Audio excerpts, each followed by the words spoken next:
EU unleashes 18th sanctions package. The European Union has finalized its 18th sanctions package against Russia, targeting energy revenues and financial institutions. Ursula von der Leyen and Josep Borrell announced the measures ahead of the G7 summit, branding them robust and hard-hitting, a stark contrast to previous packages they imply were ineffective. The sanctions must now pass a vote in the EU Council, but Slovakia's Prime Minister Fico has already vowed to block it, demanding a viable plan to replace cheap Russian energy. Critics argue the EU solutions, swapping Russian fuel for expensive US LNG or repackaged Russian oil via third parties, will cripple European economies. Nord Stream buried an oil price cap slash. Von der Leyen declared Nord Stream 1 and 2 pipelines buried for good.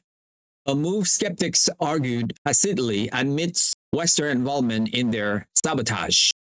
The EU also aims to lower the Russian oil price cap from $60 to $45 per barrel, despite Russia's Urals crude trading near $70. Kirill Dmitriev, head of Russia's sovereign wealth fund, blasted von der Leyen's claim that oil funds one-third of Russia's budget, revealing actual figure show just 21.6%.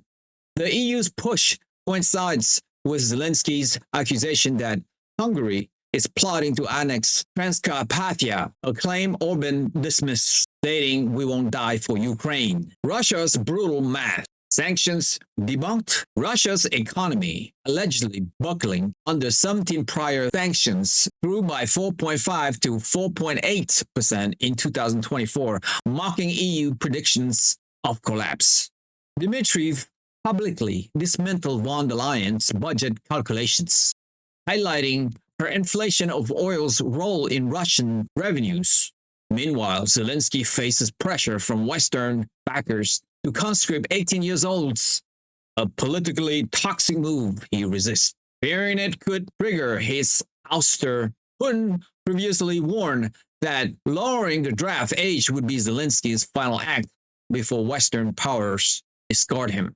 Ukraine's human shield strategy exposed? In a revealing interview, Zelensky admitted Ukraine avoids evacuating cities like Sumy because empty urban centers are easier for Russia to capture.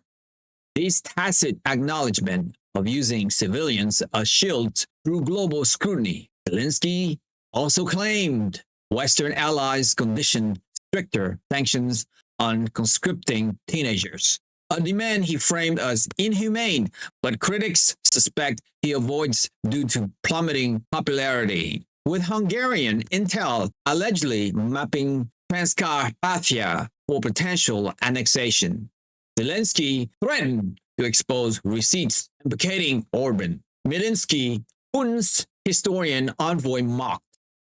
Western media mocked Vladimir Medinsky, Russia's lead negotiator at Ukraine peace talks, as just a historian, dismissing his credentials. This narrative ignores Medinsky's 2022 role in Istanbul talks and contrasts sharply with Western leaders' backgrounds.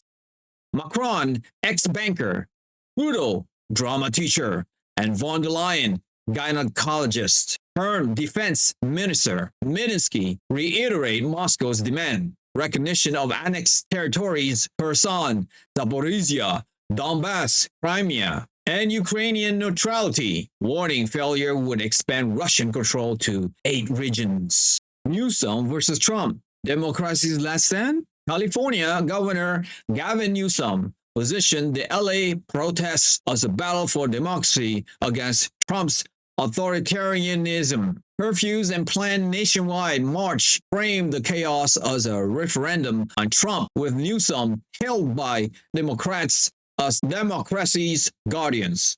Politico declared him the de facto leader of the party, leveraging anti-Trump fervor to eclipse Kamala Harris. Globalist circles see Newsom as a Macron, Trudeau style figure, a vessel for their agenda. Elon Musk, meanwhile, backtracked on anti-Trump posts, admitting he went too far. Pentagon cuts aid, Ukraine's doomsday clock. Defense Secretary Lloyd Austin told Congress the U.S. will slash aid to Ukraine, prioritizing a peaceful end to the war. This signals a likely Trump-era shift, ending free weapons shipments while selling arms to Europe and sharing intelligence overtly. German intelligence stalked fears of Russians' little green man invading Estonia to test NATO resolve. A desperate plea for U.S. protection. As sanctions fail and U.S. support wanes, Ukraine's fate hinges on a negotiated surrender or catastrophic collapse. That's it for me for today. Stay ahead of the curve on every critical development in the Ukraine-Russia conflict. Stay tuned for upcoming breaking news, deep analysis, and essential updates you won't find anywhere else. Don't get left in the dark. Hit subscribe now and smash that notification bell to be the first to know when major events unfold. Essential viewing is just one click away. Have a wonderful day.